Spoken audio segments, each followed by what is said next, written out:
क्या चीन के राष्ट्रपति शी जिनपिंग अपने पद से इस्तीफा देने वाले हैं? क्या जिनपिंग को उनके विरोधी हटाने की तैयारी कर रहे हैं? क्या चीन की सत्ताधारी party communist party of China CCP में कुछ उथल पुथल भी मची है? भारतीय मीडिया में ये सवाल इसलिए पूछे जा रहे हैं क्योंकि चीन के राष्ट्रपति कुछ दिनों से गायब हैं, या कह लीजिए कि नजर नहीं आ रहे। अब नेता कहाँ नजर आते हैं? सम्मेलन, उद्घाटन, पार्टी या सरकार की बैठक में नेता को मालूम होता है कि कोई हो न हो, कैमरा वहां जरूर है और ये वीडियो चलेगा बहुत। तो वो पहाड़ दहाड़, जंगल मंगल, प्लेन, सुरंग सब जगह पोज देता है, हाथ हिलाता रहता है जैसे डोनाल्ड ट्रंप करते हैं। जिनपिंग का अपना तरीका है, वो भाव शून्य रहते हैं, लेकिन फोटोग्राफर्स उन्हें भी बहुत अच्छे से कैप्चर करते हैं और इसीलिए उन्होंने बहुत कायदे के फोटोग्राफर्स को हायर भी करके रखा है। अब इन कायदे के फोटोग्राफर्स ने ही उन्हें 24 जून को लास्ट टाइम देखा था। सिंगापुर के प्रधानमंत्री लॉरेंस वोंग के साथ मुलाकात चल रही थी, तब की अंतिम तस्वीरें हैं जो सार्वजनिक है। उसके बाद से देखे नहीं गए, कहीं कैप्चर नहीं हुए। चीन में लोगों के गायब होने के कई मायने निकाले जाते हैं, खास तौर पर जब वो व्यक्ति इन्फ्लुएंशियल हो तो कई तरह की आशंकाएं जुड़ती हैं। इस बार कौन सी आशंकाएं हैं और क्या वाकई ये आशंकाएं इतनी गंभीर हैं कि जिनपिंग का बाल बाका कर दें? राजदूत के पहले हिस्से में आज इस पर चर्चा होगी और फिर दूसरे हिस्से में आपको बताएंगे कि चीन की धमकी से कैसे दुनिया भर में रेयर अर्थ मिनरल्स की सप्लाई प्रभावित हो सकती है। इसमें म्यांमार का स्टेक क्या है और म्यांमार में मौजूदा लड़ाई किस बात की है, सब पर विस्तार से चर्चा होगी। इंडिया के नेबरहुड की बात होगी। नमस्कार, स्वीकार कीजिए निखिल का। आप खबर गांव का डेली इंटरनेशनल बुलेटिन राजदूत देख रहे हैं।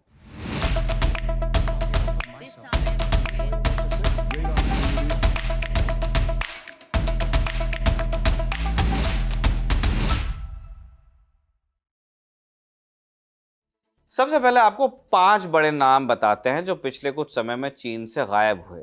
चिन गांग चीन के विदेश मंत्री थे, जून 2023 से नहीं दिखे हैं। हु जिनताओ चीन के पूर्व राष्ट्रपति, जिनपिंग इन्हीं के वारिस हैं, है ना, इनके बाद आए हैं, अक्टूबर 2023 से लापता है। गुओ गुआंगचांग चीन के उद्योगपति हैं, इन्वेस्टर हैं, 2015 में गायब हुए थे। ली यूचाओ चीनी सेना के कमांडर थे, अगस्त 2023 से गायब हैं या दिख नहीं रहे हैं। ली शांगफू चीन के रक्षा मंत्री हुआ करते थे, अगस्त 2023 से ये भी गायब है। ये लिस्ट बहुत लंबी है, इसमें कई एक्टर्स और बड़े बिजनेसमैन का भी नाम शामिल है, बिजनेस वुमेन का शामिल है, पर इन सभी के गायब होने का पैटर्न लगभग एक जैसा है। होता क्या है, पहले से किसी को नहीं पता होता है कि होना क्या वाला है या गवर्नमेंट के रडार पे है कौन, बस वो शख्स अचानक गायब हो जाता है।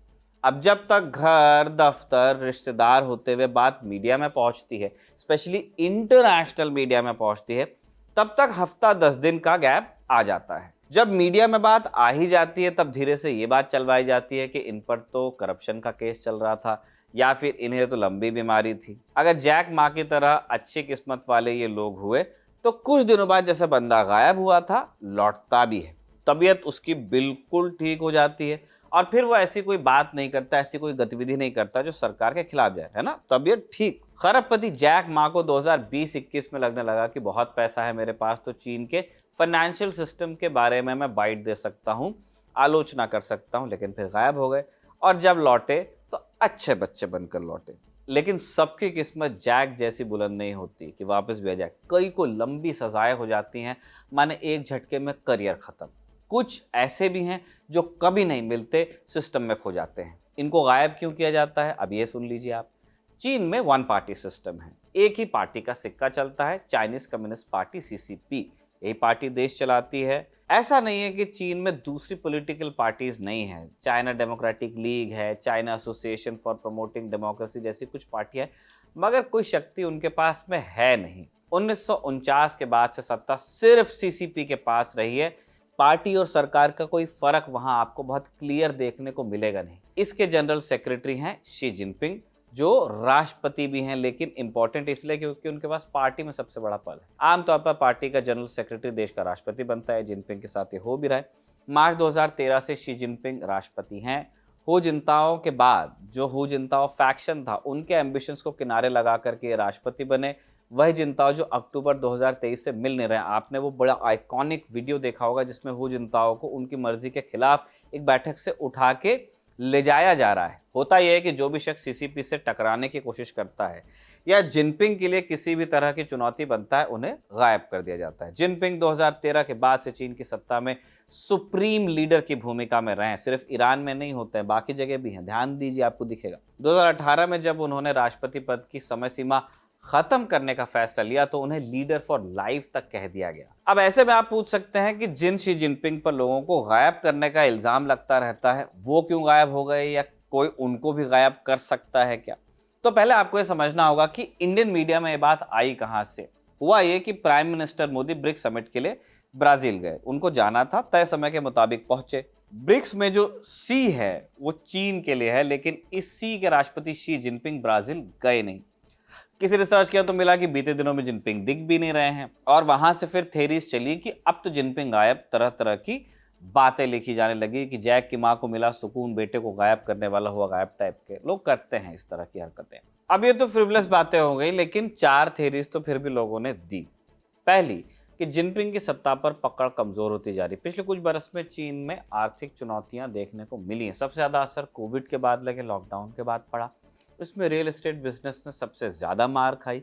कई बड़ी हाउसिंग सोसाइटी और प्रोजेक्ट्स घोस्ट टाउन में तब्दील हो गए। इन सब का जिम्मेदार जिनपिंग को बताया गया। हो सकता है सीसीपी में अब जिनपिंग का प्रभाव कम हो रहा हो, जिसकी वजह से उन्हें दरकिनार किया जा रहा है ना। ये थेरी 1। दूसरी थेरी दी गई कि पूर्व राष्ट्रपति हु जिनताओ के जो समर्थक है, हमने अभी आपको बताया था कि इन्हीं के फैक्शन को किनारे किया था जिनपिंग ने सत्ता में आने के लिए, वो अपना प्रभाव फिर बढ़ा रहे हैं। आपको उस वीडियो के बारे में भी हमने अभी बताया था, जब सीसीपी कांग्रेस सत्र के बीच कुछ लोग जिनताओ को बाहर लेके चले गए। जिनताओ उस दौरान जिनपिंग की तरफ देखते हैं। देखने से ऐसा लगता है कि जिनपिंग से मदद मांग रहे हों, लेकिन जिनपिंग जिनताओ के लिए कुछ नहीं करते, बल्कि उनकी बॉडी लैंग्वेज से ऐसा लगता है कि इनके इशारे पर ही हो रहा है। भले ही हु जिनताओ गायब हो गए या उन्हें गायब करवा दिया गया हो, पर अब भी सीसीपी में उनके समर्थकों का एक बड़ा तबका है जो जिनपिंग के लिए मुश्किल खड़ी कर सकता है। इंडिया टुडे ने अपनी रिपोर्ट में विशेष रूप से 2 लोगों का नाम छापा है जो जिनपिंग के लिए चुनौती साबित हो सकते हैं। पहले है जांग यूक्सिया, चीन की पीपल्स लिबरेशन आर्मी में जनरल हैं और सेंट्रल मिलिट्री कमीशन के वाइस चेयरमैन भी हैं। दूसरे वांग यांग, ये चीन में लिबरल इकोनॉमिक पॉलिसीज के, सोशल पॉलिसीज के समर्थक है। 2017 में उन्हें पोलित ब्यूरो में स्थायी जगह दी गई थी। कहा जा रहा है कि इन दोनों नेताओं को सीसीपी में प्रभाव बढ़ रहा है। तीसरी थ्योरी जो दी जा रही है इंडियन मीडिया में, वो ये है कि जिनपिंग अपनी सरकार में दूसरे लोगों को भी अब आगे कर रहे हैं। प्रधानमंत्री ली क्यांग और उप प्रधानमंत्री He Lifeng high level meetings में अब शामिल हो रहे हैं। इंडिया टुडे ने इसे नेतृत्व की अगली जो रंग है उसको ग्रूम करने के संकेत के रूप में लिखा है। चौथी थ्योरी ब्रिक्स के हवाले से दी जा रही। कहा जा रहा है कि जिनपिंग ने इस बार के ब्रिक्स सम्मेलन में हिस्सा नहीं लिया। जब से राष्ट्रपति बने हर साल ब्रिक्स समिट में जाते हैं, तो इस बार नहीं आए हैं तो क्या घटती ताकत का संकेत है? ये तमाम बातें आपको इंडियन मीडिया में अलग अलग जगह दिखेंगे, पर जो हमारा अध्ययन है उसमें ये तर्क थोड़े कमजोर मालूम पड़े। कैसे? एक एक करके आपको बताते हैं। पहली, जिनपिंग पहली बार गायब नहीं हुए हैं। वो इससे पहले भी मीडिया और पब्लिक अपीयरेंस से दूर रहे हैं। एक बार 2012 में हुआ, राष्ट्रपति बनने के 1 साल पहले। दूसरी बार कोविड के दौरान उनकी अनुपस्थिति नोट की गई थी। दूसरी बात यह है कि ब्रिक्स में जिनपिंग के शामिल न होने की वजह उनका स्केड्यूल भी हो सकता है। आधिकारिक वजह तो यही है। साउथ चाइना मॉर्निंग पोस्ट की रिपोर्ट में ये वजह मिलती है कि जिनपिंग की ब्राजील के राष्ट्रपति लूला डी सिल्वा से मुलाकात मई में ही हो गई थी, इसलिए उन्होंने वहां अपने प्रधानमंत्री को भेज दिया कि प्रेसिडेंट से मैं मिल चुका हूं और ब्रिक्स के बाकी लीडर से ये मिलेंगे। फिर वहां पुतिन भी नहीं आ रहे थे। तीसरी बात, पिछले 2-3 सालों से वेस्टर्न मीडिया जिनपिंग के कमजोर होने की बात लिखे जा रहा है, लेकिन उसका कोई पुख्ता सबूत नहीं मिल रहा है। इसकी एक वजह चीन का पॉलिटिकल सिस्टम है। वहां ज्यादातर फैसले बंद दरवाजों के भीतर होते हैं। मीडिया को अंदरूनी बातें रिपोर्ट करने की इजाजत नहीं, इसलिए बड़े फैसले तभी पता चल पाते हैं जब सरकार अपनी जबान से ऐलान करती है। चौथी बात, जांग यूक्सिया और टेक्नोक्रेट वांग यांग की बढ़ती ताकत को मीडिया रिपोर्ट्स में जिनपिंग के लिए खतरा बता दिया गया, लेकिन ये अधूरा सच है। भले ही उन्हें जिनताओ गुट का समर्थन मिल रहा हो, लेकिन ये दोनों ही शी जिनपिंग के करीबी माने जाते हैं। यहाँ तक कि जांग यूक्सिया की सेंट्रल मिलिट्री कमीशन में भर्ती ही शी जिनपिंग के कहने पे हुई थी या उनका हाथ था। पांचवी बात यह है कि 2022 में जिनपिंग को चीनी कम्युनिस्ट पार्टी के महासचिव के रूप में चुना गया। सबसे महत्वपूर्ण राजनीतिक पद है, सबसे शक्तिशाली है, चाइना के सुप्रीम लीडर आप कह दीजिए उन्हें। एक तरफा शक्ति इनके पास है। मौजूदा नियम जो हैं, क्योंकि उन्होंने टेन्योर वाली बात बढ़वाई थी, 2027 तक पद पर रह सकते हैं। जो छठवां तर्क हम आपको देना चाहते हैं, उसके लिए 2 आर्टिकल्स का आपको उदाहरण देंगे। पहला लेख फॉरेन पॉलिसी में 7 जुलाई को छपा था। इसका टाइटल था amid economic woes China's public still supports the CCP. ये आर्टिकल लिखा है एरॉन ग्लासरमैन ने, जो पेंसिल्वेनिया यूनिवर्सिटी में फेलो हैं, चीन की यात्रा कर चुके हैं। इन्होंने अपने आर्टिकल में चीनी नागरिकों से बातचीत के अनुभव साझा किए। इसमें चीनी नागरिक खराब अर्थव्यवस्था की बात कबूल करते हैं, लेकिन उन्हें सीसीपी पर भरोसा है और वो आने वाले समय में अर्थव्यवस्था के बेहतर होने की उम्मीद लगाए हुए हैं। वो भरोसा जताते हैं सिस्टम पे। दूसरा लेख है द टेलीग्राफ का। इसका टाइटल है the fading power of Xi Jinping. इसमें पूर्व राजनयिक कैरी ब्राउन 4 बड़े सवाल पूछते हैं और खुद उनका जवाब भी देते। वो पूछते हैं, क्या चीन में केंद्र का कोई नेता शी की लाइन से हटकर बातें कर रहा है? क्या चीन में ऐसा कोई सूबाई लीडर है जो आज़ादी के साथ काम करने की गुजारिश कर रहा है या हिमाकत कर रहा है? क्या कोई मिलिट्री लीडर या नेता है जो सरकार से अलग खुलेआम बयान दे रहा है? कैरी लिखते हैं कि वर्तमान में ऐसा कुछ भी चीन में होता दिख नहीं रहा है, यानी जिनपिंग फिलहाल यही हैं। उनके जाने की या वहां तख्ता पलट होने की कोई खबर नहीं आई है। पर चीन से जुड़ी एक अन्य खबर है जो आपको जाननी चाहिए, जिसे बताने का वादा हमने शुरुआत में ही किया था। म्यांमार में काचिन नाम का एक सूबा है। इसकी पूर्वी और उत्तरी सरहदें मिलती हैं चीन से और इसके पश्चिमोत्तर में हम हैं, हिंदुस्तान। आप जानते होंगे या नहीं जानते होंगे तो अभी जान जाएंगे कि यहाँ रेयर अर्थ मिनरल्स का भंडार मौजूद है, जिसके पीछे जिनपिंग पागल, ट्रंप पागल, जो यूक्रेन से लिए जा रहे हैं। ये भंडार इतने बड़े हैं कि रेयर अर्थ मिनरल्स की दुनिया में जितनी खपत होती है, अभी उसका आधा हिस्सा इधर से निकलता है, म्यांमार से। अब ये रेयर अर्थ मिनरल्स हैं क्या? 17 दुर्लभ एलिमेंट्स हैं, जैसे स्कैंडियम है, यूट्रियम है। कॉम्प्लिकेटेड नाम, कॉम्प्लिकेटेड काम। इनका इस्तेमाल इलेक्ट्रॉनिक कार्स में, विंड टर्बाइंस में, मिसाइल्स वगैरह में किया जाता है। कुछ तत्वों को जेट इंजन्स में लगाया जाता है क्योंकि बहुत ज़्यादा हीट ये झेल सकते हैं। टीवी, मोबाइल में भी इस्तेमाल होता है, यानी डिफेंस से लेकर इलेक्ट्रॉनिक्स में सब जगह, कंज्यूमर गुड्स से लेकर के डिफेंस। अब ये रेयर इसलिए कहे जाते हैं क्योंकि ये बहुत कम ही जगह मिल पाते हैं। 60% से ज़्यादा ग्लोबल प्रोडक्शन चीन ही करता है, रिफाइन करना कह सकते हैं उसे। और जैसा हमने शुरू में बताया, इसका ज़्यादातर हिस्सा म्यांमार के एक राज्य से आता है जिसका नाम है काचिन। अब इसे लेकर क्या विवाद हो रहा है?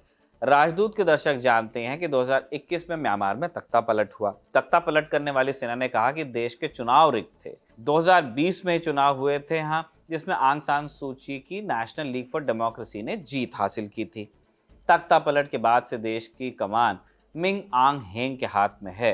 वैसे म्यांमार में जो सरकार भी है या जो आर्मी भी है, वो एक बड़े वॉरलॉर्ड की तरह ही होती है अभी की स्थिति में, क्योंकि वहाँ पूरे इलाके पे किसी एक अथॉरिटी का नियंत्रण है ही नहीं। ये आंग हेंग जो हैं, उन्हें चीन का समर्थन मिला है। वही देश में कई ऐसे गुट भी हैं जो अपनी मांगों को लेकर मिलिट्री हुंटा से लड़ाई कर रहे हैं। म्यांमार के कई हिस्सों में सिविल वॉर चल रही है और ऐसा ही एक सूबा है काचिन, जहां इनकी माइनिंग होती है रेयर अर्थ्स की। काचिन जाति के लोग रहते हैं और ये लोग म्यांमार से आज़ादी चाहते हैं। आरोप लगते हैं कि म्यांमार की सरकार इनके साथ दोयम दर्जे के नागरिकों जैसा व्यवहार करती है। यहाँ एक संगठन बहुत लोकप्रिय है, काचिन इंडिपेंडेंस ऑर्गेनाइजेशन। अभी जो काचिन इंडिपेंडेंस ऑर्गेनाइजेशन है, KIO, इसका एक मिलिट्री विंग भी है, काचिन इंडिपेंडेंस आर्मी। सारा विवाद KIO और उसके मिलिट्री फंक्शन के इर्द गिर्द ही है। KIO चाह रहा है कि यहाँ उसकी सरकार बन जाए। म्यांमार की सरकार ऐसा होने नहीं देना चाहती, उनके लिए सेसेशन है।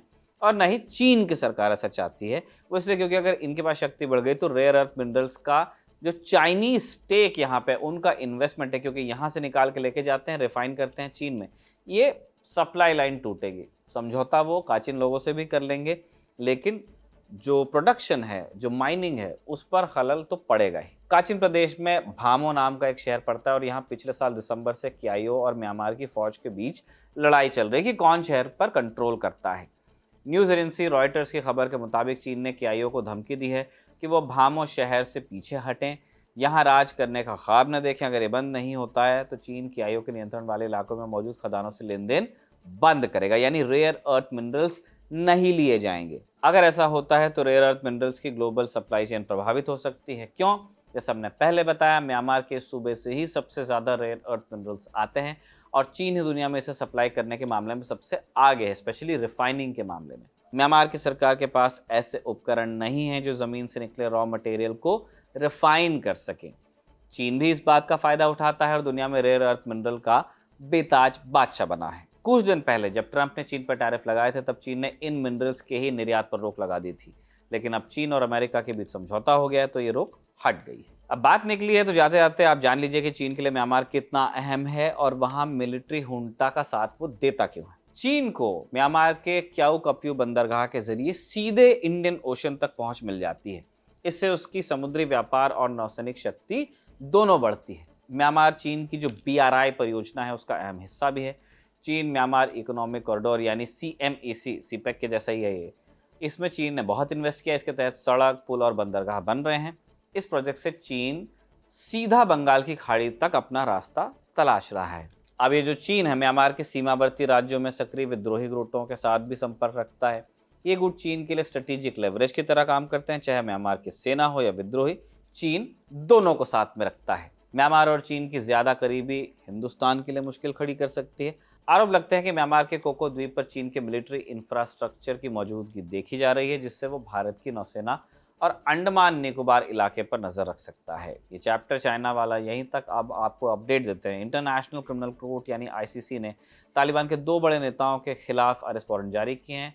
इन पर महिलाओं और लड़कियों के खिलाफ गंभीर अत्याचार का इल्जाम है। ICC हेग में स्थित एक कोर्ट है, अलग बॉडी है। इसे ICJ से आप कंफ्यूज मत कीजिए, वो इंटरनेशनल कोर्ट ऑफ जस्टिस है, UN वाला। हम अभी ICC की बात कर रहे हैं। किन नेताओं के खिलाफ वारंट आया? पहले हैं तालिबान के सुप्रीम लीडर हैबतुल्ला अखुनजादा, अमीर हैं तालिबान के, और दूसरे हैं तालिबान के चीफ जस्टिस अब्दुल हकीम हक्कानी। राजदूत के दर्शक जानते हैं कि अगस्त 2021 में अमेरिकी सेना के हटने के बाद तालिबान ने अफगानिस्तान की सत्ता हथिया ली थी। तब से ही वहां महिलाओं के खिलाफ अत्याचार बढ़ रहा है। उन पर स्कूल कॉलेज जाने पर पाबंदी लगी हुई है। महिलाएं प्राइवेट सेक्टर में भी काम नहीं कर सकती हैं। ICC के चीफ प्रोसिक्यूटर करीम खान ने जनवरी में इन वारंट्स की मांग की थी। उन्होंने कहा कि अफगान महिलाएं, लड़कियां और LGBTQ समुदाय तालिबान के लगातार चल रहे उत्पीड़न का मेन शिकार हैं। तालिबान ने इन वारंट्स को बेबुनियाद बताकर खारिज किया और कहा है कि ICC को वो मानते नहीं है। तालिबान के प्रवक्ता ज़बीहुल्लाह मुजाहिद ने दावा किया कि उनकी सरकार इस्लामी शरिया कानूनों के आधार पर न्याय दे रही है। उल्टा तालिबान ने ICC पर गजा में महिलाओं और बच्चों की मौतों पर चुप्पी साधने का इल्ज़ाम भी लगाया।